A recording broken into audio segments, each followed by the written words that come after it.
Pessoal, me chamo William, sou juiz de direito e hoje nós vamos comentar mais uma questão cobrada no Exame Nacional da Magistratura, dessa vez no exame 2024.1, e coincidentemente a mesma legislação penal especial foi cobrada, a Lei de Crimes Ambientais. Nós vimos no vídeo passado que podemos sim falar em crime ambiental praticado por pessoa jurídica. Existe no ordenamento jurídico brasileiro a responsabilidade penal da pessoa jurídica por crime ambiental.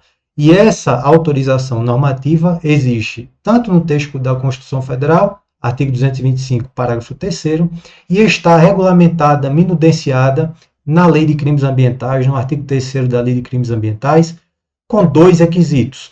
Primeiro, que essa conduta caracterizadora de um crime ambiental seja resultado de uma decisão legal, do seu representante legal, do seu representante contratual ou do órgão colegiado da pessoa jurídica. É o que a doutrina chama de princípio da pertinência do ato à pessoa jurídica. E o segundo requisito é que esse ato seja praticado no benefício ou no interesse da pessoa jurídica. Nós vimos isso, né?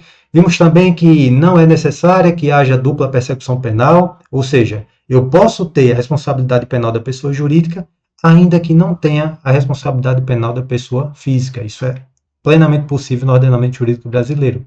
E vimos que o habeas corpus não pode ser utilizado porque a pessoa jurídica não possui uma constituição biopsicológica, física, portanto não há que se falar em locomoção da pessoa jurídica, portanto, embora ela cometa crime ambiental, eu não posso falar em crime, em habeas corpus impetrado em favor da pessoa jurídica. Professor, esse tema foi cobrado de novo, já tinha falado na aula passada, sim, para vocês verem como é importante. E quando cai a lei de crimes ambientais, metade das questões, pelo menos, vai envolver essa temática, tá bom? Eu vou colocar aqui na tela a questão cobrada no Enem e uso aquela mesma estratégia. Vou trazer aqui a prova completa para que vocês deem uma olhada e quem tiver menos familiaridade já veja como é cobrado, tá bem? Como é o formato da prova.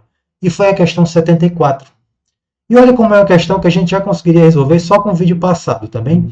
Olha o que ela diz. Acerca da responsabilidade penal das pessoas físicas e jurídicas por crime contra o meio ambiente, previsto na Lei 9.605, de 98, analise as afirmativas a seguir. Vamos dar uma olhada e a gente vai comentando uma por uma.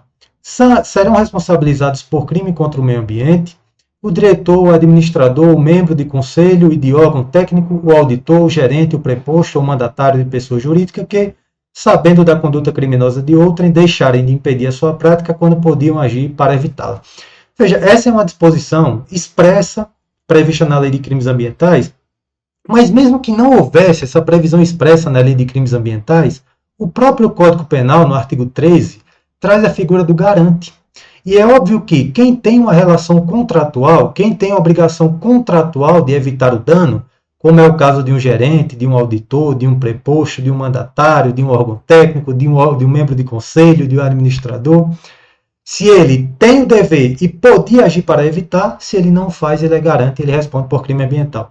Isso está previsto na Lei de Crimes Ambientais, mas nem precisava ter essa previsão na Lei de Crimes Ambientais, porque o garante é previsto no Código Penal. Bacana, isso é até uma normativa de parte geral do Código Penal. Vou trazer aqui o artigo para vocês darem uma olhada, que é o artigo 2º, o caput, ele fala exatamente o que diz assertivo, mas é um artigo que eu entendo até desnecessário, mesmo que não houvesse essa previsão, o artigo 13 do Código Penal supre essa questão, e é evidentemente que quem tem uma responsabilidade contratual de evitar o dano, se podia agir, devia agir, portanto, também, e será responsabilizado criminalmente se nada fizer, podendo fazer para evitar o dano, tá bem?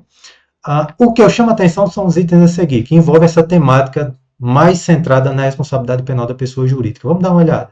O item 2. As pessoas jurídicas serão responsabilizadas penalmente somente nos casos em que a infração for cometida no seu interesse ou em benefício. De fato, existe esse requisito, que o crime seja praticado no seu interesse ou em benefício, tem que ter, por decisão do seu órgão superior colegiado. Veja, essa é uma hipótese que autoriza a responsabilidade penal da pessoa jurídica, tudo bem, mas somente. A decisão necessariamente precisa de ser de seu órgão colegiado superior? Não. Pode ser também de seu representante legal ou de seu representante contratual. Então, como a questão aqui, como o item omitiu, e falou que somente nesses casos, então, somente se em benefício ou interesse, somente se por órgão superior colegiado, torna o item incorreto, né? Pode ser pelo órgão colegiado, mas também pelo representante legal ou pelo representante contratual. Entenderam por que esse item está errado? E o item 3. A responsabilidade penal da pessoa jurídica não é condicionada à identificação e à persecução penal concomitante dos agentes responsáveis. Ótimo, até aqui perfeito. Não existe a dupla persecução penal necessária. Ela pode até existir, mas não há essa obrigação. Que eu tenho a responsabilidade penal da pessoa jurídica e a responsabilidade penal da pessoa física concomitante, simultaneamente, não há essa obrigação, tá bem? Exceto se forem administradores ou diretores detentores de poder de comando institucional. Não existe essa exceção. O STF e o STJ, quando trabalham, não é necessária dupla persecução penal concomitante, é dupla persecução penal necessária. Não, não é. Em hipótese alguma. Então, não tem essa exceção final, tá bom?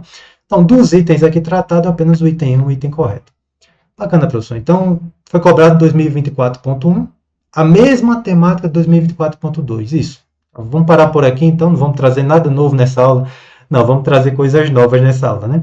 Para não pararmos só nisso, eu trouxe uma outra temática que pode ser cobrada para vocês, e foi cobrada não no Enem, mas pode vir a ser cobrada, mas foi cobrada no Ministério Público de São Paulo, que é o seguinte: tudo bem, eu posso falar em responsabilidade penal da pessoa jurídica, mas eu posso falar em responsabilidade penal da pessoa jurídica de direito público? Veja, eu posso ter o Estado, uma pessoa jurídica de direito público, um Estado, uma autarquia, uma fundação pública, como criminosa ambiental?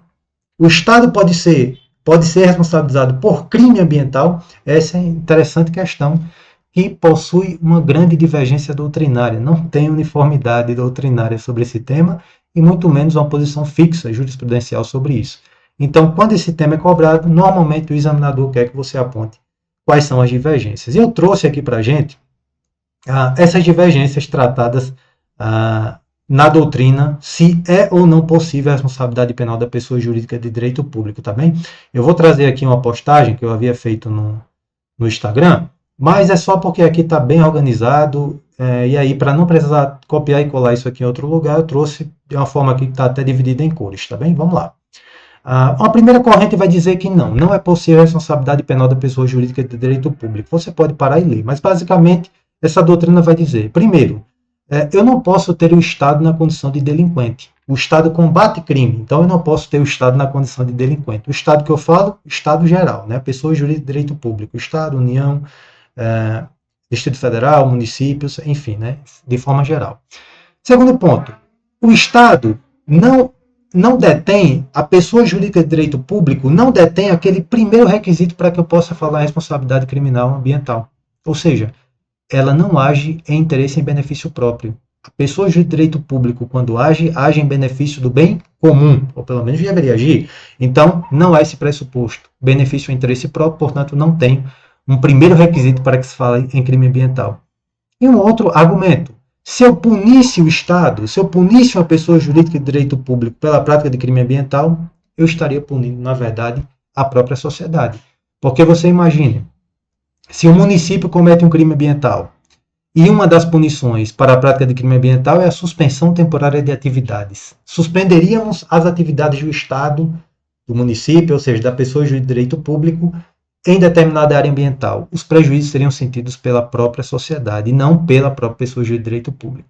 Bacana tá aí os argumentos que afirmam que não há essa responsabilidade. Uma segunda corrente, porém, vai dizer não. Sim, é sim possível falar em responsabilidade penal da pessoa jurídica de direito público. Porque, primeiro, nem a Constituição Federal, nem a Lei de Crimes Ambientais restringe a responsabilidade penal da pessoa jurídica apenas para pessoas jurídicas de direito privado. Não há essa restrição, nem na Constituição, nem na Lei de Crimes Ambientais. E segundo, quando o Estado age em atividades privadas, ou seja, quando as pessoas jurídicas de direito público agem em atividades privadas, se equiparam a particulares e, portanto, agem em benefício e interesse próprio. Mais uma justificativa. Olha, tudo bem, eu não posso falar em todas as sanções para as pessoas jurídicas de direito público, como suspensão de atividades, porque isso traria prejuízo para a própria sociedade. Mas eu posso falar em outras sanções compatíveis com a pessoa jurídica de direito público, como, por exemplo, multas. Mas eu posso falar, sim, em responsabilidade criminal das pessoas jurídicas de direito público. Por fim, se poderia dizer que a pessoa jurídica de direito público não há um impedimento, nem constitucional nem legal, para que ela venha delinquir. Então, não há essa restrição nem em crimes ambientais e nem em legislação nenhuma afirmando que é inadmissível o Estado na qualidade de delinquente. Interessante, né? Então, são essas duas correntes presentes. Mas, professor, por que o senhor está trazendo isso? Qual a relevância disso? Porque isso é cobrado, pessoal, em prova. Eu vou trazer aqui para vocês a prova em que isso foi cobrado. Então, aqui a prova discursiva